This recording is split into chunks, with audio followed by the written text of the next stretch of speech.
You got into the safety business because you wanted to protect people, but somewhere along the way, the job started controlling your time, your schedule, your priorities, even your income potential. What if the expertise you've built over the years in the field can give you something more? More freedom, more control, more ownership of your future.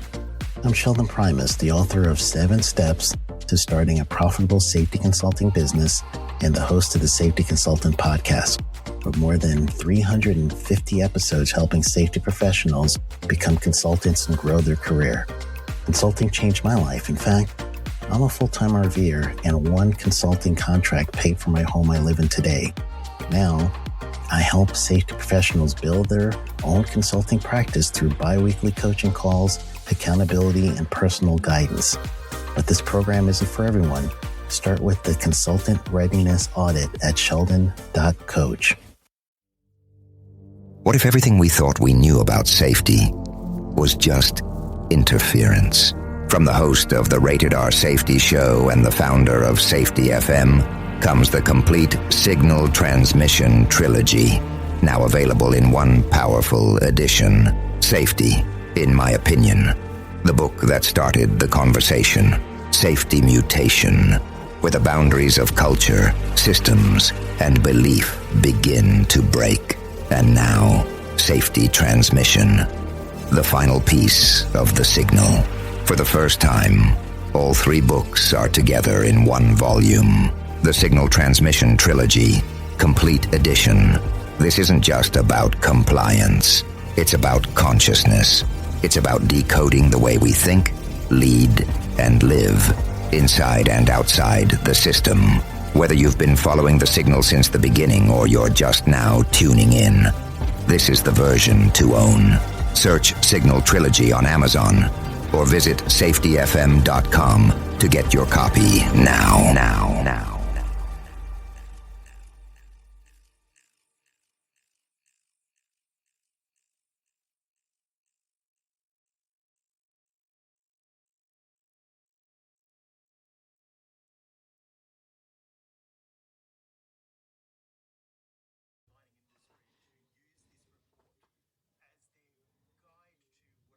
Hi, this is Jim from Safety Wars. Before we start the program, I want to make sure everyone understands that we often talk about OSHA and EPA citations, along with some other regulatory actions from other agencies, legal cases, and criminal activity. Everyone is innocent until proven guilty in a court of law. Proposed fines are exactly that, and they are often litigated, reduced, or vacated. We use available public records, news accounts, and press releases. We cannot warranty or guarantee the details of any of the stories we share, since we are not directly involved with these stories, at least not most of the time. Enjoy the show. This show is brought to you by Safety FM. And from the border of Liberty and Prosperity, the highway to the north. This is Safety Wars for Monday, January 13th, 2025. How's everybody doing out there tonight? If you are in LA, our thoughts, prayers go out to you. This is really, I mean, a lot of the people I have interaction with are in LA or thereabouts. It's heartbreaking, heart-wrenching what's going on there. I know a lot of organizations that are out there that basically, no, it's, I don't want to minimize the suffering out there. When a situation like this happens, the impacts go across the country. So, for example, LA is one of the nexuses for a lot of meetings.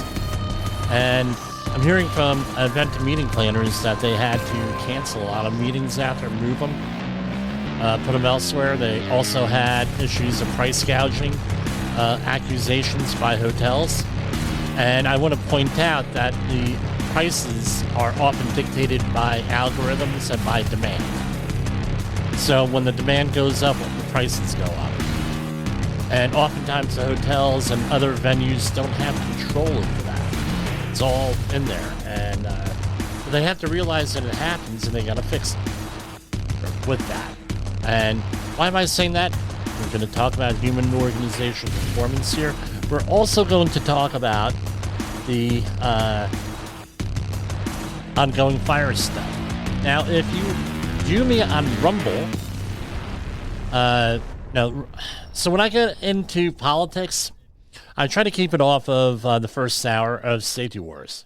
But there are times that we have to go into politics. And this is the fire in California is one of those times where we can't really separate the politics out there, especially with the duck and cover the duck and cover stuff that's going on here with the Mayor Karen Bass. Hold on here. I always, right? I think of things, I got to write them down. With Mayor Karen Bass, the Governor Newsom, and the Chief Crowley. And there are other casts of characters out there that have not really made the news, and that we're going to go over right now. And what do you need to remember? We're going to apply the human principles of human organizational performance here. Right? It's easy to go and blame, right? Everyone. Oh, this one's to blame. That one's to blame. That one's to blame. Okay, a lot of blame. People are frustrated. When people are frustrated, they're going to start to blame people. Just the way it is. It's human nature. So we're going to talk about human organizational performance. There's some other stuff I want to talk about. I received a text message Friday night from a colleague of mine who runs another organization. And right, she just said, this is what happened to one of my people here. And he's someone who's extremely experienced in health and safety. He often acts as health and safety officer, right? Or health and safety. Oversight, health and safety, competent persons, and everything. He does all this stuff. Companies hire him to do this. But what happens is you have to believe in what you're doing. Is there any doubt that me and the other 16, I think it's 16 hosts on Safety FM, believe in what we're doing? Is there any doubt in that? There's no freaking doubt. There should be no freaking doubt in your mind. I'm a retired chief of a fire department that you've heard of, in the city that you've heard of. He doesn't want his name out there on the show. Has said, I have never met a group of people more committed to safety than you guys, meaning us collectively, Safety FM. Never met. You guys are committed. So why do I mention this? Guy, he does like side work, gig. He's part of the gig economy. And he does roofing work on the side. He's a very good roofer, residential and commercial. And he ended up going on a project that had to be done real quick. They put everybody in a rush. One, it was Saturday. Number two, the weather was changing. And number three, it just had to get done, right? So he had all of the equipment that you need for working safely. He had a fall protection kit and everything. The person paying for the job and goes up there, and this is one of the person's problems here.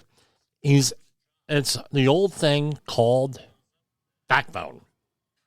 And what's one of the biggest problems I see in safety, and I've mentioned it multiple times on this program? Backbone. Why are safety professionals hated often?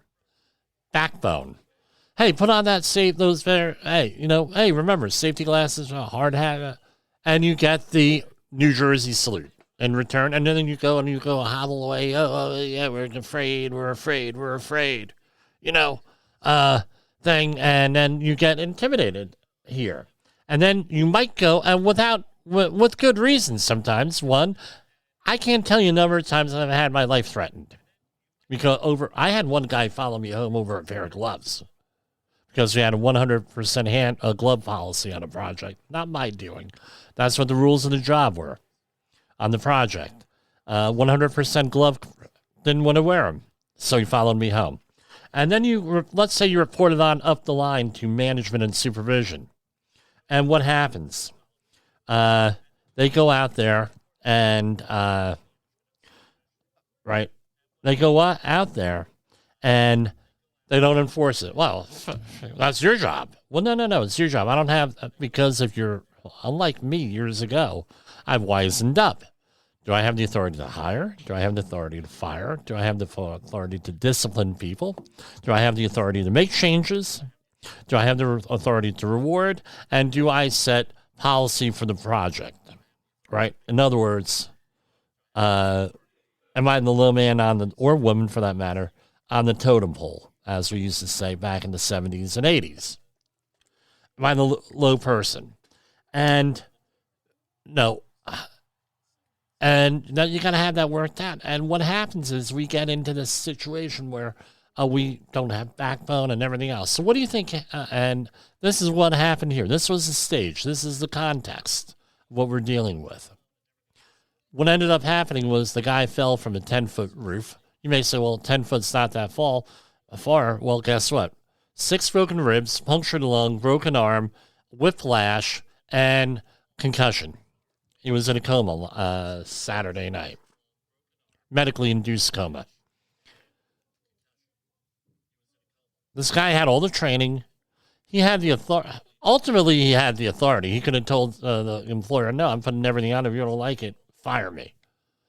So in a sense, he did have authority here with this, but not really. He was, for whatever. And what's my thought, my thinking? You have to know, when I go into my leadership program, which we're going to be, going into again in the very near future, you have to set the example. No, I'm not right with that. And what does it come down to is this. And we're going to be sharing this a couple of times. We have let me share a screen, the hazard matrix table here. You got this up here.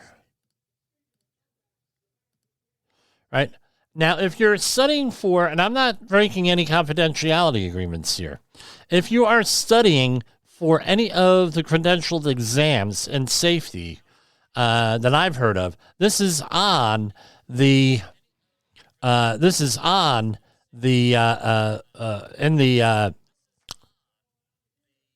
the what's the word I'm looking for? In the knowledge section. You have to know about this. Now, some tests may test you on it, some may not know, but this is part of the rubric here. This is part of the thing where you have to know this stuff.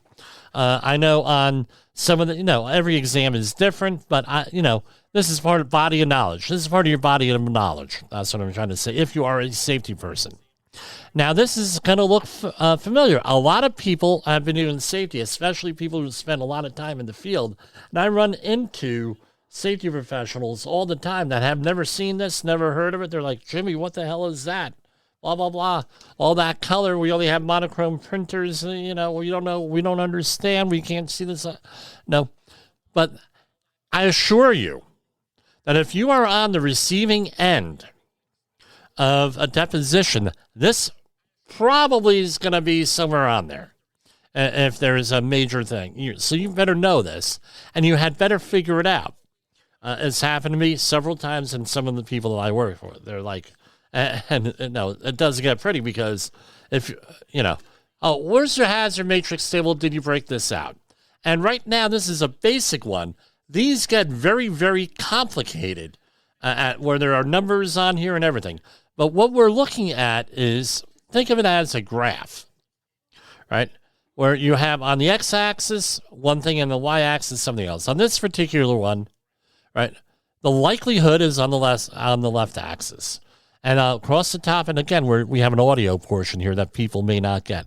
So across here, right, so we're going to start from the bottom. We have likelihood of something to happen, rare, low, and you have in green, right, I have across the bottom, insignificant, right, and consequence going across. So you have green, which is you have a couple of consequences here. You can have an insignificant consequence, right, and you have a minor consequence, and we have, right, simple and, moderate consequences, right, and major, and then critical, meaning you're going to have a loss of life and a catastrophe there.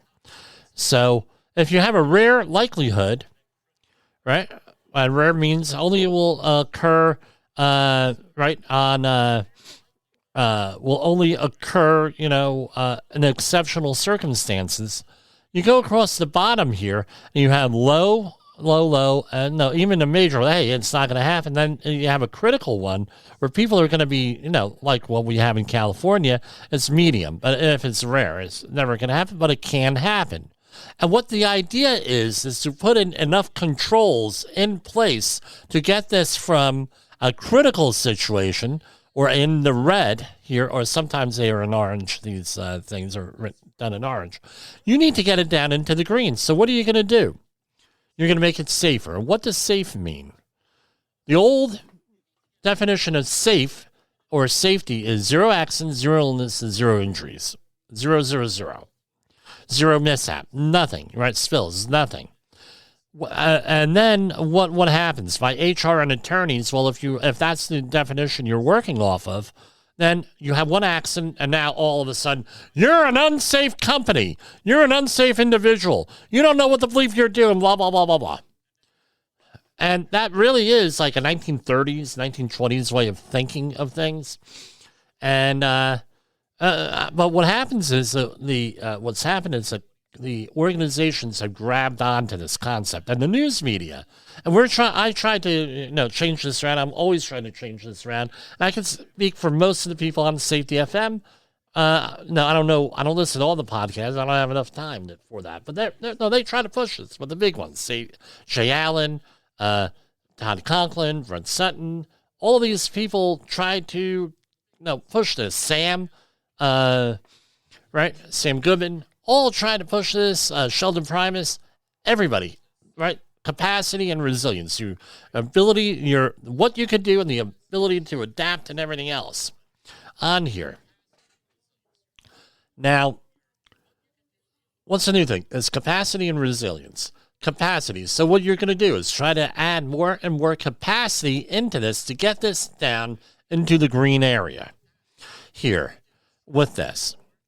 Now, wildfires in LA. Where do you start on here on the likelihood part? On the right-hand side, I have it highlighted here. All right. Now, wildfires are now, I've read a lot. I mean, I grew up reading National Geographic. So where I get this stuff, I couldn't even tell you because I read. Growing up, I've read a lot. But California is basically an arid area. You get those Santa Ana winds flowing in, and California is basically an arid area. It's one of the few places on Earth where you have all the growing zones. I think there's 9 growing zones for agriculture. You get them all there. So you got wet areas, you got dry areas, you got the desert down south. You have, if you've ever been there, beautiful state, by the way. Go off there's State 5 through the San Joaquin Valley. Beautiful, beautiful. Make that ride. Go down the Pacific Coast Highway. You see all the landmarks that you grew up with watching on TV if you're from the East Coast, right? Great place. Love it, right? Love the landscape there. And everyone, you know me personally, I love landscapes. Love them. Back in the day when I got involved with photography and I practiced it as a hobby, it was always landscapes, right? Because that's my thing. Beautiful area. But anyway, starting about the gold rush, 1849, roughly 1850, California went through a little bit of a climate change where it became a wetter, less arid area, and that's when things ended up getting built up there and settled. And that's where a lot of these settlements on the coast happened, like the one we're talking about, Pacific Palisades, that whole neighborhood there. And back in the 1840s, there were descriptions from people on ships that, hey, no, this area, there were forest fires here and everything else, right? And there were wildfires, and wildfires are nothing new.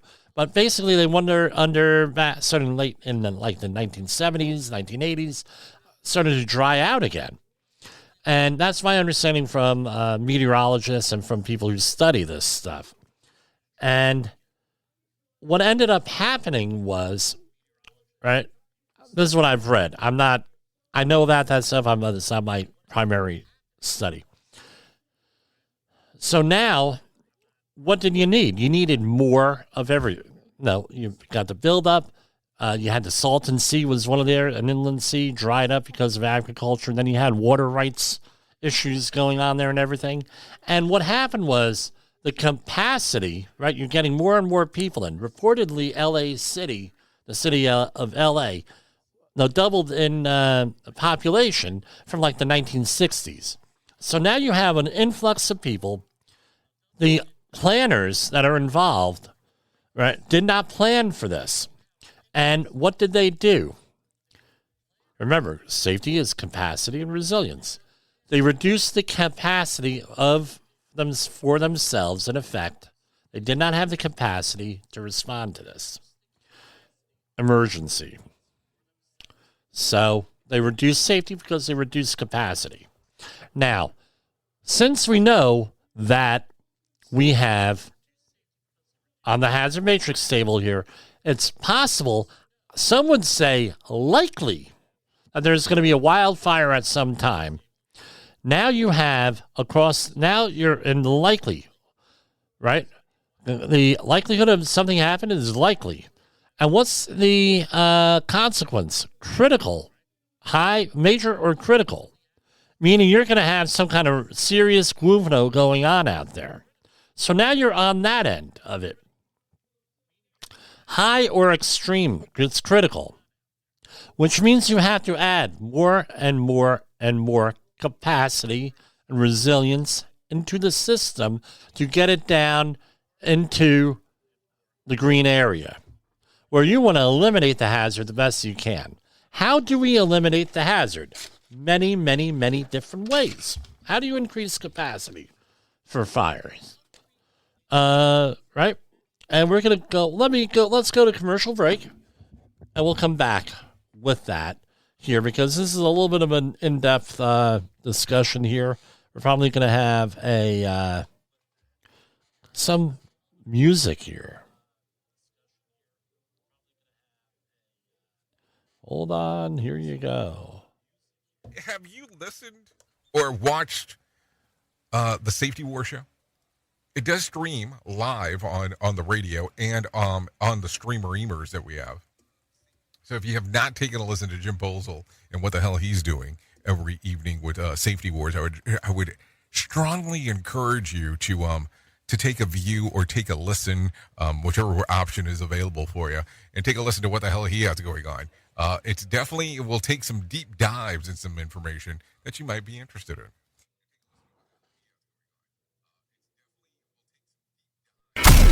In the professional safety community, communication and planning are just a few keys to your program's success. The question many practitioners have is, where do I start? Dr. Jay Allen, the creator of the Safety FM platform and host of the Rated R Safety Show, has built a global foundation to help you along the way. Go to safetyfm.com and listen to some of the industry's best and most involved professionals, including Blaine Hoffman with the Safety Pro, Sam Goodman with the Hop Nerd, Sheldon Primus with the Safety Consultant, Jim Posel with Safety Wars, Emily Elrod with Unapologetically Bold, and many others. As individuals, we can do great things, but as a team, we become amazing. Dial into safetyfm.com today and surround yourself with a powerful force of knowledge and support.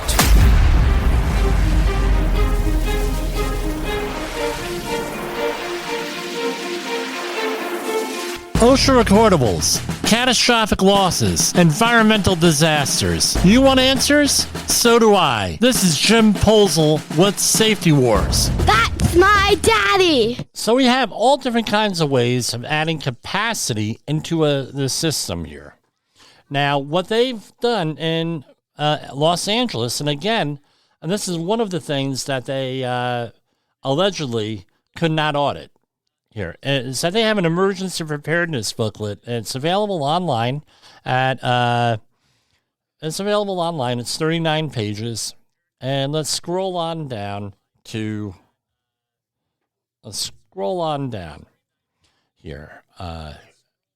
Wildland fires. All right. And this is the preparedness right here. All right. Before the fire, park your car heading out and keeping your eyes with you. We're adding capacity, and keep your keys with you. So that's one piece of capacity.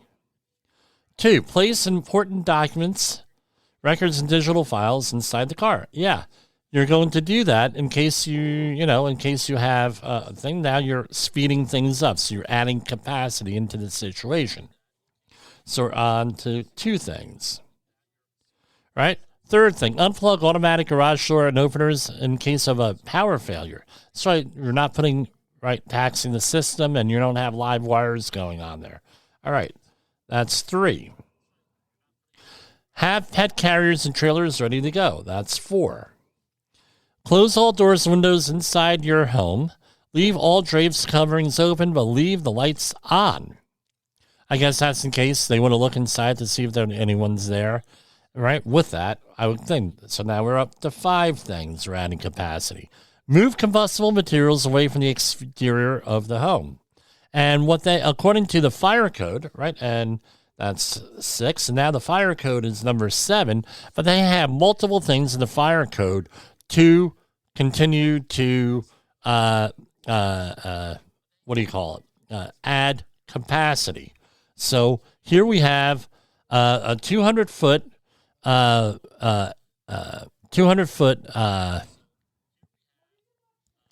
separation distance between any kind of brush and structures. So that's 8. And then you have fence line, right? And keep things away from the fence line. That's 11. Right? Keep the things away from the house by 18 feet. That's 10. Right? With that. So that's all the stuff that you have there. And I would add even more to this. Do you have your own fire fighting capabilities, fire extinguisher? Are you like and I'm not going to call out names, but there are rich people that could afford their own fire service and their own firefighting equipment. Do you have that? All right. That's 12. Do you have a fire, so you have your own firefighting equipment and everything else? That's 12. And that includes a pool with water. That's 13. I would put that down. What else do we have here? Do you have just enough, limit your amount of combustible materials, gasoline and everything, which I think is illegal in there anyway, probably. But I'll put that down since we have listeners from all over the world. All right, we also have a fire blanket in my house. Not only fire extinguishers, but fire blankets. All right. And I did train everybody how to use them in the house. All right, so now we're up to 15. Let's see a systemic issue. Those are all things for the household. All right, so we did 15, not a complete list, right? But those are 15 things. Now, do we have trained fire people? Do we have fire hydrants? Do we have enough capacity? That would be another one. In the fire hydrants, didn't have them here. Do you have a emergency notification system for the town. Yeah, they did. They had it through, and it's in this pamphlet here with it's in this pamphlet here with here. This is for escape routes also, right? Do you have? Well, we can continue with the house, right? Escape routes that would go under house. They're up to 16 there. Windows, make sure the windows are not stuck, right? And windows thing, escape routes. That's another one, right? We have written down. Do you have training for yourself and your family? Do you have a 911 service? And that would go down over here into that. So you have all of these things in here, and you're adding things into your thing. Now, do you have smoke alarms? Right, there's another one. You're adding capacity. Are the batteries in there? Do you have a system in place with that to evaluate that? Do you have a central control system like we have in our house for fires? All right. And so right off the bat here, and note, are the people qualified? Are the fire fighters qualified? Right, there's another one. There's some question on that, and that's all politics. We're not going to get into, but we're going to assume that they hire qualified, competent people to do the job. So now, right, do you have the budget? Do you have the machinery? Do you have, right, so now we're up to adding more machinery with that. Do you have streets clear, right? Right, and right off the top of our head, we listed for the household, we just listed 21 things that you could do. And for the system itself, another 10 things. Now you're adding capacity into the system when you do this. And this is only a partial list that we mentioned on air. We could do more and more and more. You keep on adding capacity into that to get down into the green area that we mentioned on there. Now, and that's how you do a hazard matrix table, basically. Some of the more modern techniques is that they go and they add numbers to this, and you actually do calculations based on the numbers. And again, there's a little bit of, especially on the likelihood of something happen, bias goes into that. I'm not going to lie. This is a lot of qualitative, so some biases may come in.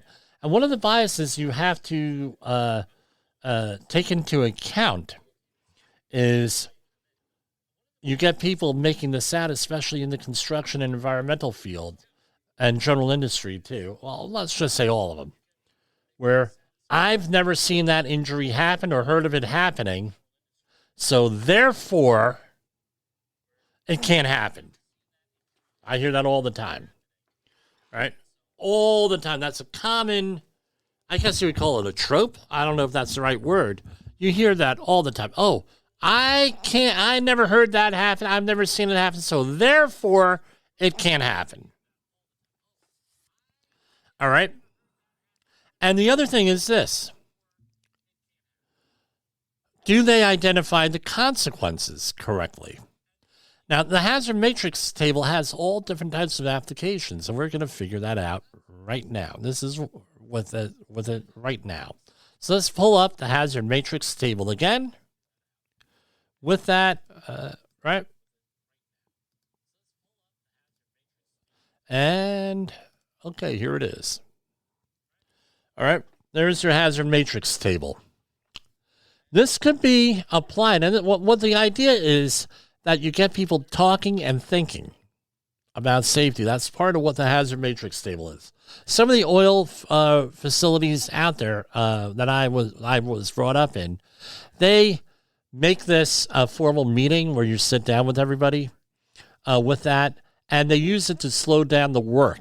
I've been told, seriously, there is a British oil company that has told me that they use this to slow down the work and everything. So, and if you do not prep your workforce, right, you get a foreman that shows up or a supervisor that shows up, he's a field person or she's a field person. She's never seen this before. Never. So now we have to go this. And I get phone calls all the time. Jimmy, I've never seen this before. What is this? And it's like, well, if this is what it is. And not that we don't train this, but oftentimes the training that we're asked to do does not include risk assessments because a lot of clients don't want to go there. But I assure you that after they go through this, all of a sudden I get all the phone calls. Jimmy, we need a training class on this. I said, I figured you did. You didn't want to hear about it before. Now you're going to hear about it. And we go through this whole thing here with them. And no, I actually had a client tell me one time, we don't have sophisticated people. We deliberately don't hire sophisticated people to understand this. So and I'm like, well, that's, again, no. Then they try to blame me. I said, I don't have the authority to, come on, everybody, you know it. I don't have the authority to hire, fire, discipline, blah, blah, blah, blah. I do have the capability of inspiring, but you're the guys with the incentive program here with that, right? Hold on.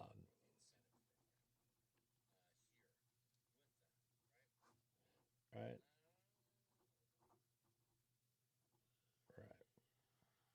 So, no, so you go in there, again, if you want training, 845-269-5772, we get into really deep things here. So now, what if you are a supervisor, you are a manager, you are a decision maker, you are a politician, right? Let's say that you're a politician, like mayor, fire commissioner, name it. What's your consequence on here? You can say, well, an owner of a company, the consequence is that they're going to have a loss of some sort. Okay, fair enough. You have a loss if you are a owner of a company. But are you the one directing the work in the field? Are you the one closest to the field if you are an owner? If you're owner of a small business, more likely yes. Let's say you're a member of a corporation here. You're a president of a corporation. You are a corporate safety director. You're away from the field. Let's say, right, and if you're let's say you're what do you call it? Let's say that you're somebody involved in oversight, like a commissioner, like a, trying to get this resolution right here. Something like that, you're going to be so far away from this stuff. And you're not going to be able to assess this type of thing because you're not at the sharp end of the stick. So, for example, a fire chief would be able to use this table, knows what the hazards are. Usually the fire chiefs, they're experienced firefighters. They know what they're doing. They've been there. They've gotten the training and everything else. All right, that's what we're looking at here with that. So they're able to say, well, what the likelihood is, we know what the risks are and everything else associated with this. If you're up the food chain, you don't really have an idea often what's going on here because I've never seen that kind of accident come across our desk. We're more worried about making money and being profitable than safety and everything else that goes in there that we talk about. So here we have, looks like we're going to hour 2 here, which you'll pick us up on Rumble. So politician, what do you have here? All right. What are the consequences for a politician or a commissioner or an appointee? Unless it's criminal behavior, which you have sovereign immunity, for the chances for a safety issue going beyond losing your job and getting ridiculed, on the consequences here, those are all freaking insignificant, especially in the United States. Other cultures, there's real consequences here. You may go to jail. You may be, who knows, maybe the death penalty in some cases. In the United States, we have a thing called sovereign immunity, and in basically the English-speaking world where, okay, you screw up, who cares? Best example of this is 9/11, September 11, 2001. Afterwards, when they realized that they weren't going to get any new, this turned in from a rescue operation into a recovery and cleanup operation. Oh, the air is safe to breathe. We all know who said that for that. And there's more to it than that. But basically, that's it. And we covered that on our program because I spoke to at least 4 certified industrial hygienists and advised the person who made the decision, and she blew him off on that, saying that communicated there was no problem. We also have with the recent pandemic, we had people making decisions and everything not being held accountable. So we know in these major things, no one's held accountable, and they're duck and cover. So what are the consequences here? For Gavin Newsom, the Governor Newsom, guess what? Probably he's kicked out of national politics, but oh well. Again, Americans are very forgiving. He may be back. The mayor, same thing, kicked out of this. The 5 fire commissioners, which we talked about Saturday night on the Safety Wars Live, that special broadcast, LA is burning, right? Those people are all, there's no consequences. So regardless of what the likelihood is, there's no consequence, and therefore you're in the green for everything, for their career-wise. Seriously, they all got other gigs going on. Like being a fire commissioner is a side gig for them. I don't know if they earn anything. They're appointed by the mayor. The mayor may have to resign, but still insignificant. Unless it bothers you, the history may not be kind to you. They don't care. So this is where it happens on the consequence. So where there is no consequence, there's no risk, is what it comes down to. Let's say you're talking about a workplace. You have a supervisor or foreman here, and we're going to go over the field operations manual for OSHA. If something happens, there's really no consequence. So do they have any risk? There is no risk. Because there is no consequence to what they do. What they get yelled at? They may lose their job? Just go somewhere else. And by the way, unless it's made in the newspapers, they get fired. They call up for a reference. It's against the law in most jurisdictions for an employer to say, don't hire Frank. Frank's an idiot. Frank got somebody hurt. So Frank doesn't care about safety. They can't say that. So again, there's no risk built in here, and they act accordingly. Sovereign immunity strikes again, is what it comes down to here. And nobody's in charge, nobody's responsible. Now, the thing is, you have to hire qualified individuals to fill these roles. Now, you're going to say, well, Jim, where are you going with this? Starting on Monday, this upcoming Monday, we have what is called an inauguration for the President of the United States. They've already started hitting down on ground on the confirmation hearings, is my understanding, with the process part of it. I don't know when they start or anything, but on the process part of it. Now you're going to say, well, okay, where are you going with this? I'm going to say to President-elect Trump, I'm going to say to everybody else involved in my listening area here, which is 27 countries and, basically everywhere. You're going to hire competent people who know what's going on, who have a little bit of experience in the sharp end of the stick. And oftentimes, safety professionals have never been at this sharp end of the stick, but that's okay. Can they learn? That's the question. Learning is vital. Human and organizational performance, right? Learning is vital on that. So let's go over, and we're going to go over to we're going to go over right here to, where is it?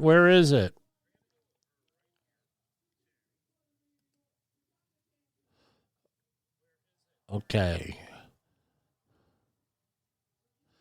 Services about. Okay. Organization. So right now we're going to do a share screen here.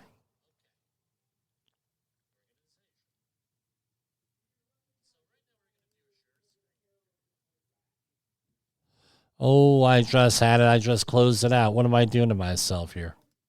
Okay, here we have. So, boom, boom, boom, boom, boom. Here, share screen. Sorry, folks. This software I don't have audio interference from, so that's why I intend to use what I am using here. I'm still learning to use the other software. It's not good for this venue here. So this is from LAFD.org Fire Commission.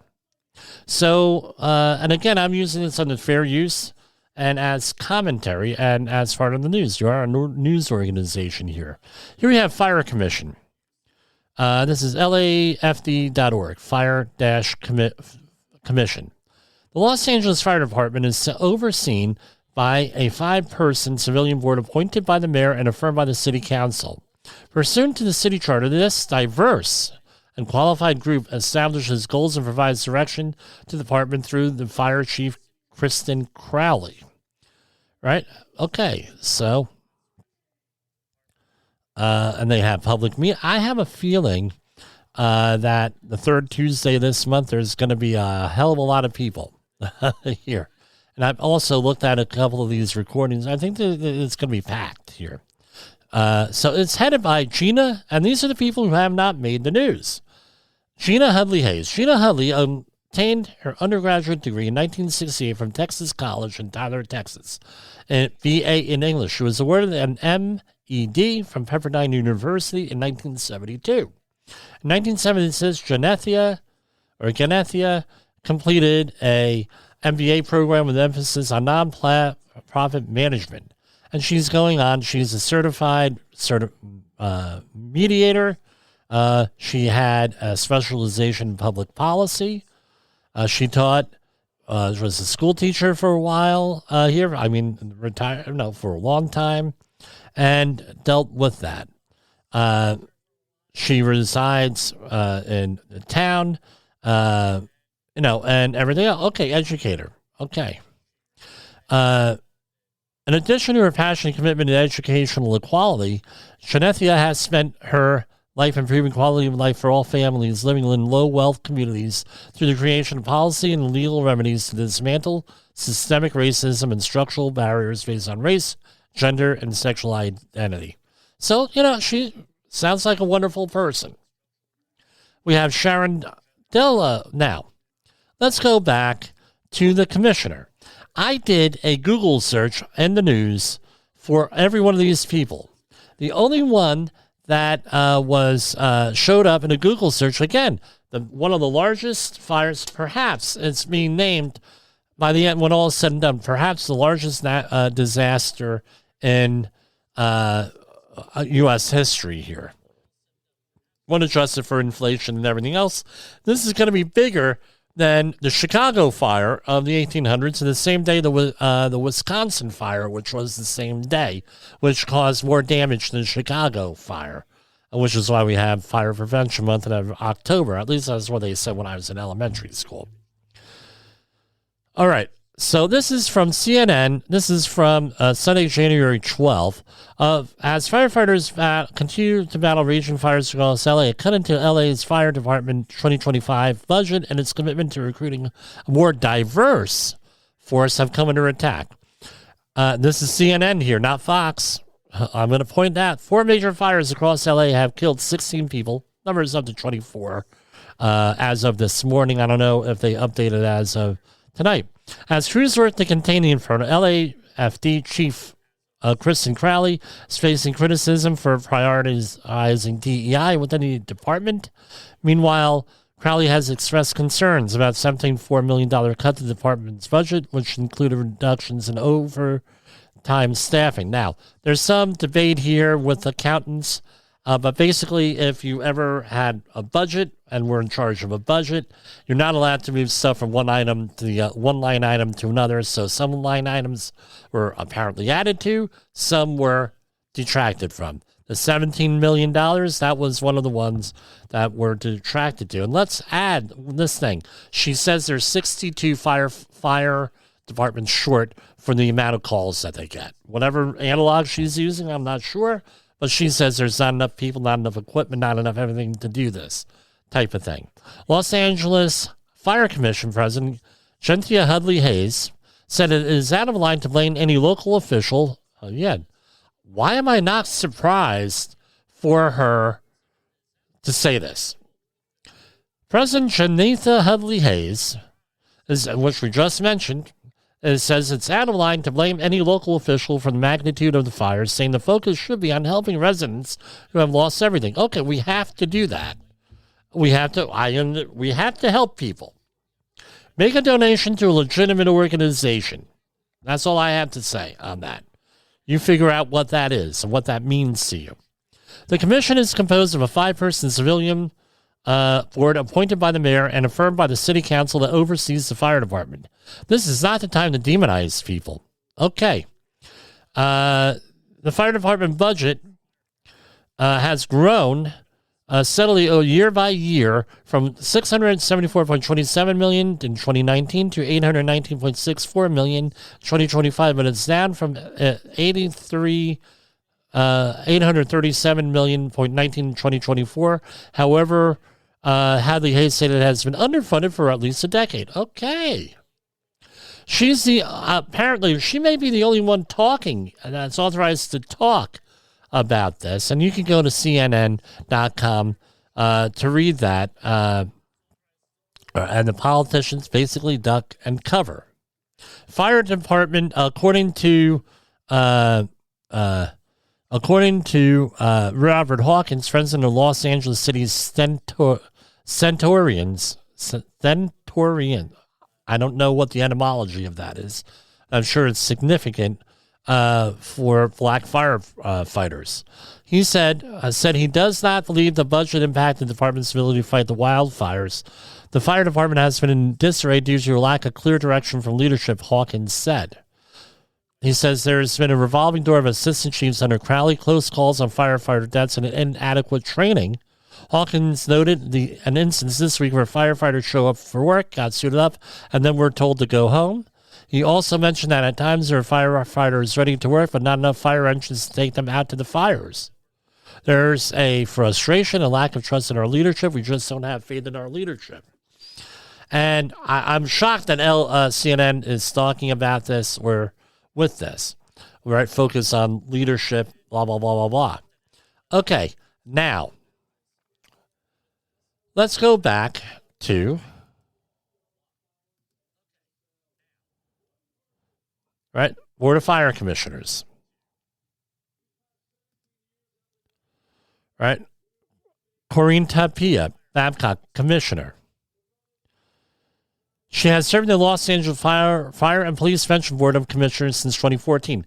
Now, I know from a friend of the program that is a very important thing here. To have somebody on the commission that knows about pensions and things of that nature, because that is a highly specialized part of being involved in as a commissioner. Right? My understanding, extremely high thing is that you have to have somebody there who knows what the hell they're looking at when you're seeing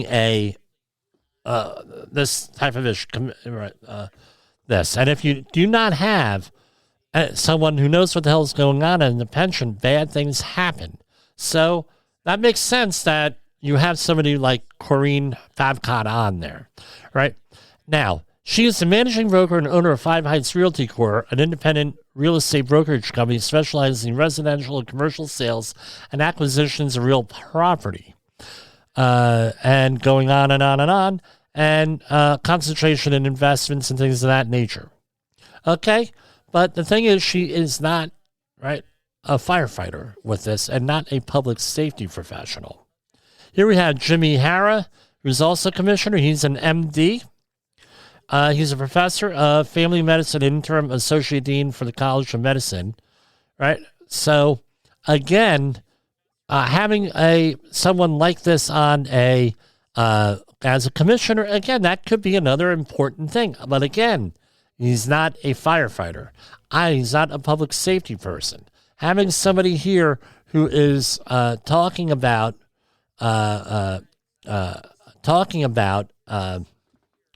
Now, medical issues, again, firefighters have medical issues. You probably need someone who knows something about medicine, but he's not a firefighter here, right?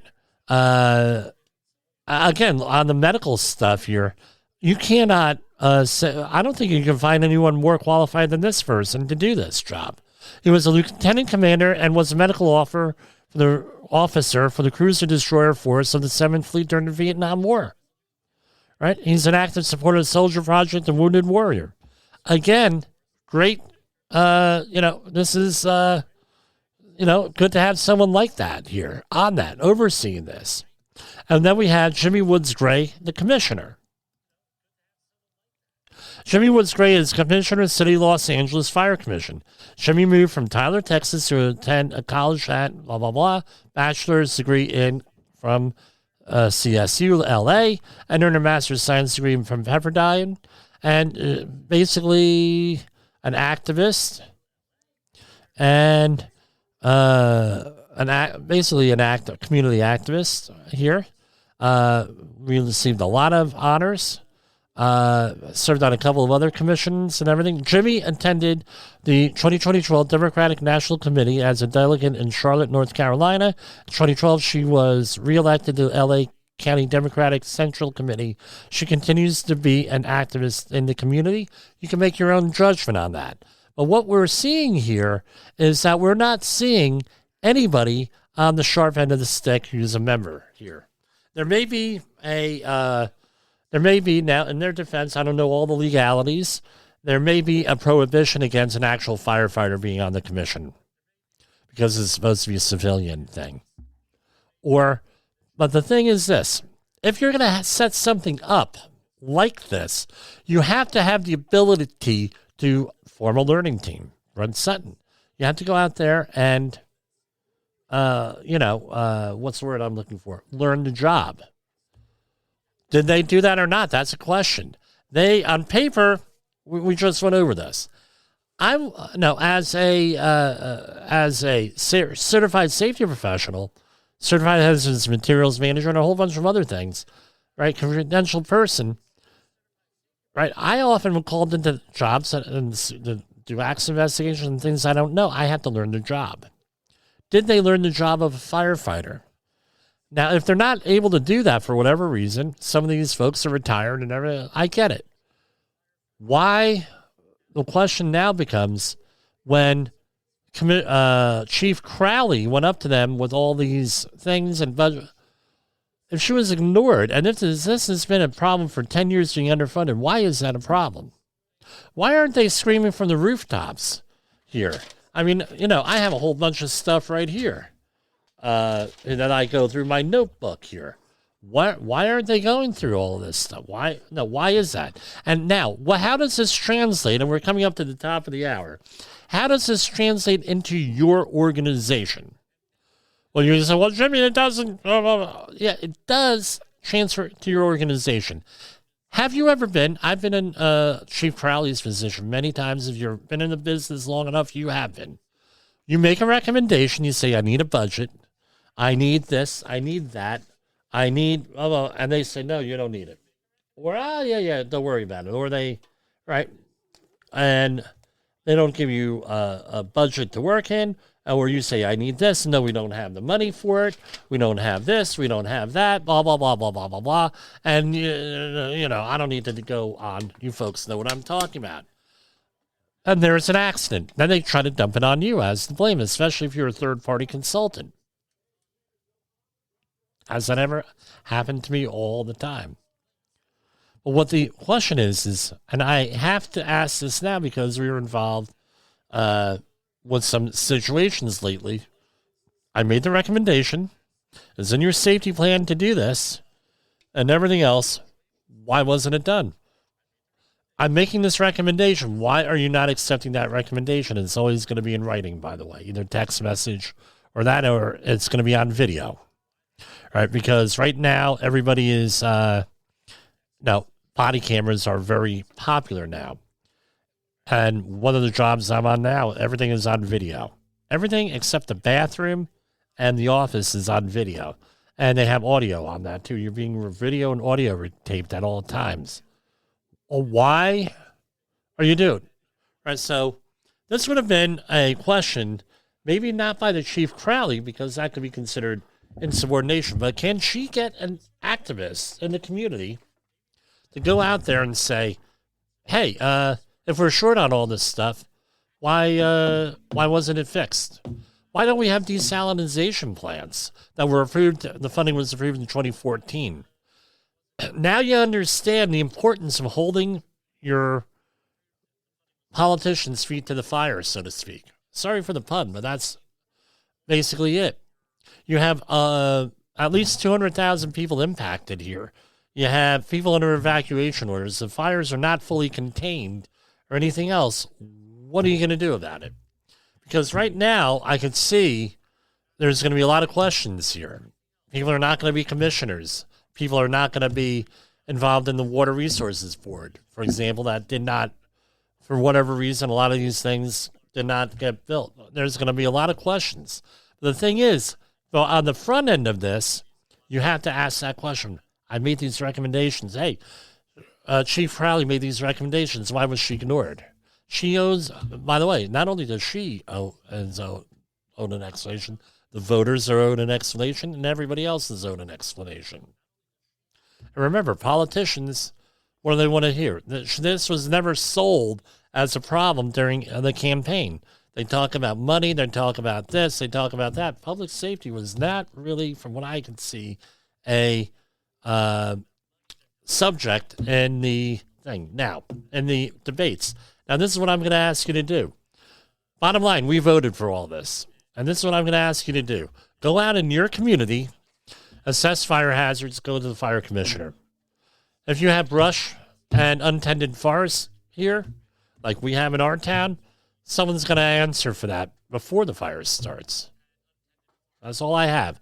Now, we're going to be ending hour one. We're going to be going into hour two of our program. So we're going to play the outro right now. The views and opinions expressed on this podcast are those of the host and its guest and do not necessarily reflect the official policy or position of the company. Examples of analysis discussed within this podcast are only examples. They should not be utilized in the real world as the only solution available, as they are based only on very limited and dated open source information. Assumptions made within this analysis are not reflective of the position of the company. No part of this podcast may be reproduced, stored in a retrieval system, or transmitted in any form or by any means, mechanical, electronic, recording, or otherwise, without prior written permission of the creator of the podcast, Jay Allen.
Warning, the following broadcast contains adult language, adult content, frank safety discussions, and stories that might sound unbelievable. But believe me, every one of those stories is true. We didn't start the safety war, but we are going to fight to win it. For our families, for our communities, for our workplaces, and for our lives. And welcome to Safety Wars Hour 2. We're broadcasting live on Rumble, on YouTube, and I think Facebook.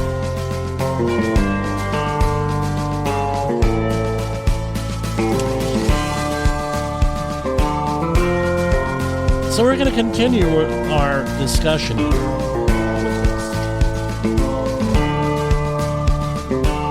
So there are a lot of questions. We're talking about the California wildfires. There's a lot of questions here on what has to happen. Now, what happened on Friday? On Friday, we had video problems that I didn't know about.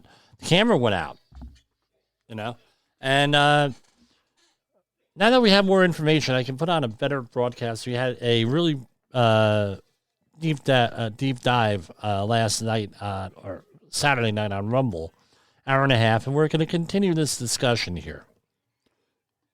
So we have human and organizational performance, right, on this stuff here. Now you're going to say, well, what's the big deal? Human and organizational performance. Part of how do you do a fire investigation with this? Any investigation of this scope. Right? And the reason why this takes so long, and this is going to be years probably before they do this, and there are political reasons for that, because they don't want it to be part of the next election, probably, or maybe they do want it to be part of the next election, so this will all be done. This will all be done in time for 2026 midterm elections and when everybody's up for election there in L.A. So, human and organizational performance, right? 1, blame fixes nothing. These are the thing. Number 2, human error is normal.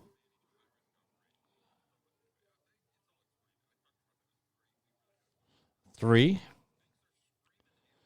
context drives behavior.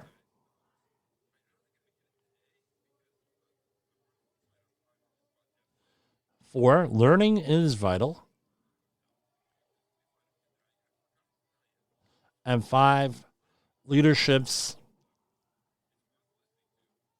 response matters, right? Now, whoever's doing the investigation here, this is where this has to go. We're not in the blame game. It's easy. Now, my mom always used to tell me, because something feels good doesn't necessarily mean you should do it. Believe me, blaming people, especially in a situation as horrendous as this and widespread as this, does nothing. We're not interested in who to blame. We're interested in finding out what happened. And can we learn from that and improve on that? Which means you need to, right? And again, unless you're a member of an organization like the one named after the rainforest and the river in South America, you have to, and they're not the only organization. In that organization, do you believe it? Now you have what is called you have to do 5 whys, the Socratic method, and it has to be, documented. But you can make that do whatever with that. You can lead that wherever you want. Now, the question is this, the 5 whys, right? Let's try that out. 1, we already discussed in hour 1, lack of capacity in the system.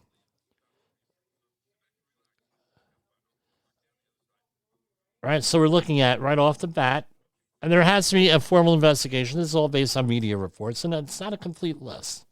You have budgeting. That's where you have to ask, why was the budget the way it was? What was the origin of a budget for shortfall? Or like the commissioner said, name escapes my mind, the fire commissioner says, Genthia Hudley Hayes. Why was this? Here, I can turn off Safety FM here. Right, distracting. The right. Why was the budgeting the way? Why? How did they come with? Why was there a budget shortfall? Second question I have to ask: water supply. How did they screw up so much on that water supply? Number 3 is personnel. And we're getting them from Canada and from some surrounding states and from Mexico, which is good. But there are reports of firefighters being turned away and turned down, especially New York City was going to send a contingent. They said they didn't have them. But then they're complaining that they don't have enough people or equipment. So that's kind of hard to try to judge there. Personnel, equipment, right? Not enough firehouses, which includes people and equipment, right?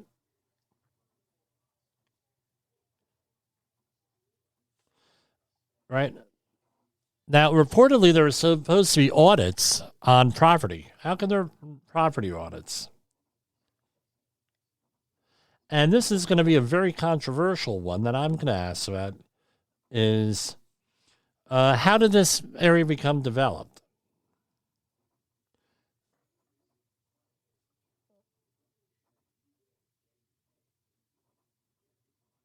Can we find out a cause of the fires?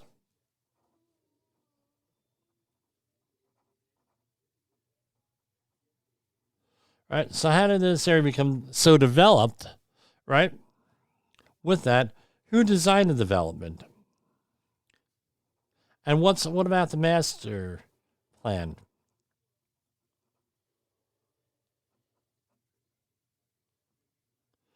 Were there attributes to the properties that added to the fire? Right. So I'm going to put down appropriate. All right, appropriate. And again, this is all being done in real time here. I didn't prep this. Appropriate property, right? Or houses, right? And what were the qualifications? Were there more qualified people to run it?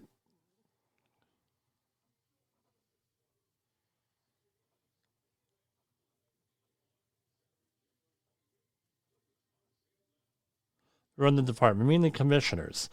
I mean, we went over in hour 1 with this, but no.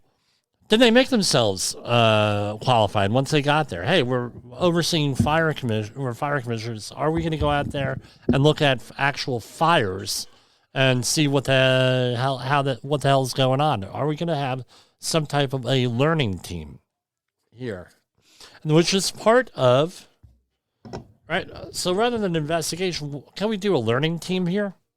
Well, this is going to be a very high-level learning team. But how do we get what happened? What's the context? The financial context, right, comes into here. What kind of leadership response? Right now, I had people comment on the leadership response.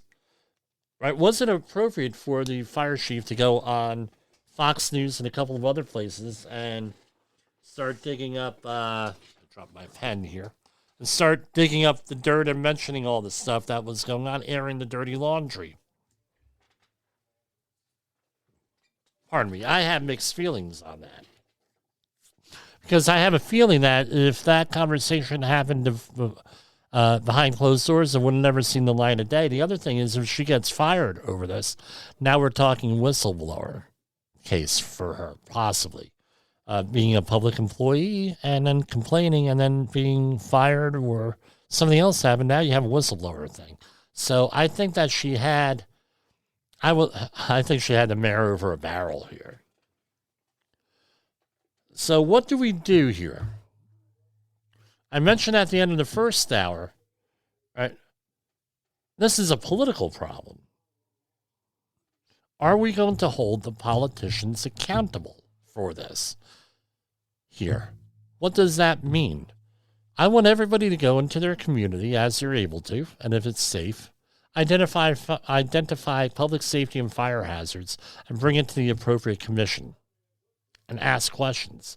Because I have a feeling that if that happened on a massive scale here in LA, if we weren't all concerned with everything else in our lives, right? And again, remember, I'm one of them. I have a lot going on.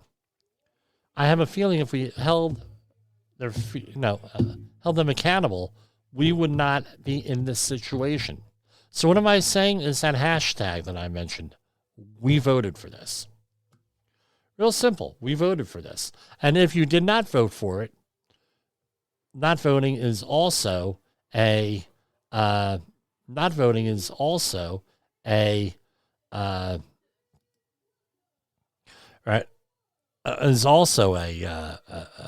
vote, is when you don't vote. Now, we did a little bit of deep dive in what the elections look like here. The last mayoral election, less than 50% of the people showed up to the vote. Last year, during the presidential election, was in this community, it was like over 70%. No, different communities, but it was around 70% voter turnout. Why? Right? And again, not ignoring local elections and local issues got us in this situation. So hashtag, we voted for it. So that's what we need to do. This is a process that's going to go through here. Now, again, I'm not into blaming people here, and it's easy to blame, and it feels good to blame. But you're not getting anywhere to get through this. Why? But there are a lot of questions, and there are a lot of questions that happen. And it seems like there was a perfect storm involved here, where a lot of things went wrong at the same time. And they did not have the capacity and resilience to do it, is what it looks like to me. And we need some mature people out there to do this. Now, to do the investigation and issue reports here. We cannot, now, what does this mean for President Trump? I'm going to recommend to President Trump, whoever he appoints to public safety positions, that they're qualified to do the job. We're not looking, right, that they're qualified to do the job, because that's often what happens in these cases. Here, I could, with the fire commission, I could say a couple of these people were likely political payback, right, or patronage jobs. We're no-show jobs, but patronage jobs. Here, that's where this is. I think that where they need to focus on is how people become, right? That old Sam Kinison line. How the bleep did you get this job? Why, right, during the mayoral race, why, if this is a 10-year problem, during the mayoral race, why do we have, why was this never addressed? Public safety. Why? Because nothing happened then, and we thought that we were okay. If you're a firefighter, police officer, EMT, you got to speak up. You have your union speak up on this stuff. If you can't, you may not be able to, but the union can. We need more capacity. There's no reason where you could be on, that you can't go and have a program like this or go on a program. Again, I'll put you on. Do you want to talk about and complain? Come right on. We'll fight that safety war together. We'll be a partner in it. Now, getting back to the elections here. California has a problem, just like jurisdictions in New Jersey have the Faulkner Act, where it's a nonpartisan local elections. So anything above mayor or freeholder, as you call them in New Jersey with the county legislature, is going to be anything above mayor is going to be a partisan election. What does that mean? You have Democrats and Republicans. So places like Hudson County, they have nonpartisan local elections. And what does that give you? That gives you one-party rule. And in Los Angeles, the last mayoral race, one recently registered Democrat and one Democrat were the candidates here. Mayor Bass is the one who won the election. The other guy is, he is actually the billionaire that's getting yelled at and screamed at for wanting to hire a private fire service for his own properties. Well, guess what? Is that so bad? Especially when we identified and we have all these questions here. And these are only some of the questions. I'm sure people close to the thing have multiple, they probably have pages on a legal pad of questions here. Is that, are those, not unreasonable, but for that. So politicians are generally concerned with getting elected and getting reelected. Their focus, and it's easy for them to communicate things simply. Everybody wants a job, or they want their people to be employed, so we're going to bring you jobs. Everybody wants to save money, so hey, we're going to do money. Everybody wants crime, okay, we're going to lower crime. And generally speaking, those are the three themes that are out there. When I ran for office, I had a fourth theme was corruption. Or this is right after the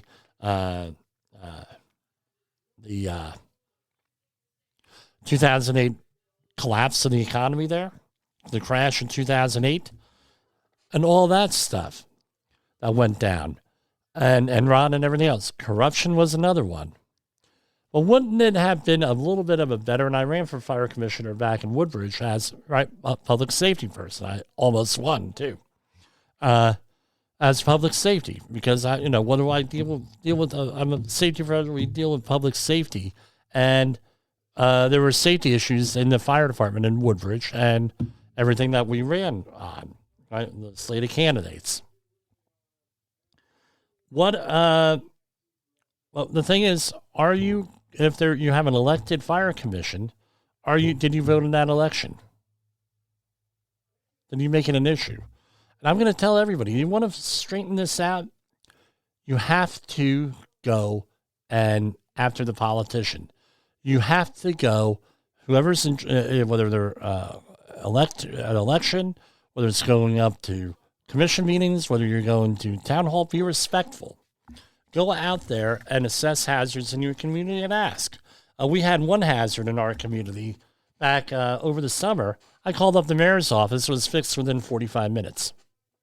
There was a problem out in one of the athletic fields here that my children play on. Guess what? I took a picture of it, sent it to the person in charge of that athletic field. It was fixed like the next day. No, I sent it to him on the weekend. By Monday afternoon, it was fixed. We had a game Monday afternoon. It was fixed. All of these things, and you have to be involved. Now, there's a lot of barriers of not being involved. We have work, we have family, we have financial issues. And don't think that this is not by design. To keep people confused, to keep people divided, to keep people concentrating on all different stuff on this, on these devices here, rather than being engaged and involved in their community. So this is what I'm going to do, right? My new hashtag on all this stuff is we voted for this. And again, if you don't like the outcome of this stuff, we voted for it. Or even a no vote is a thing. And if you voted for the other side of this, you got to, no, that's not where your responsibility is. Well, I voted, I didn't vote, I voted. You have to hold people accountable for this. Even if you're a candidate that lost, right? I'm pointing at myself here. That candidate still had votes for themselves, and they still have to be an advocate for those people that voted for him. We have a representative republic here. So even if you lose, you have to still fight for that, for what you believe with that, as you're able to. Basic thing. Now, that's the bottom line it's a political situation that has to be solved with politics. And that's all I have for tonight. I'm going to cut it short here. And I hope to see you back later this week. Probably not going to be on the air Tuesday night or Wednesday. We'll see you back here on Thursday. Here I have meetings and things of that nature. Might be doing small things on social media, things of that nature. So for Safety Wars, this is Jim Posel, and we're going to do our outro and some music and just our outro here. So. The views and opinions expressed on this podcast are those of the host and its guest and do not necessarily reflect the official policy or position of the company. Examples of analysis discussed within this podcast are only examples. They should not be utilized in the real world as the only solution available, as they are based only on very limited and dated open source information. Assumptions made within this analysis are not reflective of the position of the company. No part of this podcast may be reproduced, stored in a retrieval system, or transmitted in any form or by any means, mechanical, electronic, recording, or otherwise, without prior written permission of the creator of the podcast, Jay Allen.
You got into the safety business because you wanted to protect people, but somewhere along the way, the job started controlling your time, your schedule, your priorities, even your income potential. What if the expertise you've built over the years in the field can give you something more? More freedom, more control, more ownership of your future. I'm Sheldon Primus, the author of 7 Steps to Starting a Profitable Safety Consulting Business and the host of the Safety Consultant Podcast, with more than 350 episodes helping safety professionals become consultants and grow their career. Consulting changed my life. In fact, I'm a full-time RVer, and one consulting contract paid for my home I live in today. Now, I help safety professionals build their own consulting practice through bi-weekly coaching calls, accountability, and personal guidance. But this program isn't for everyone. Start with the Consultant Readiness Audit at sheldon.coach. What if everything we thought we knew about safety was just interference? From the host of the Rated R Safety Show and the founder of Safety FM comes the complete Signal Transmission Trilogy, now available in one powerful edition. Safety, in my opinion, the book that started the conversation. Safety Mutation, where the boundaries of culture, systems, and belief begin to break. And now, Safety Transmission, the final piece of the signal. For the first time, all 3 books are together in one volume. The Signal Transmission Trilogy, Complete Edition. This isn't just about compliance. It's about consciousness. It's about decoding the way we think, lead, and live, inside and outside the system. Whether you've been following the signal since the beginning or you're just now tuning in, this is the version to own.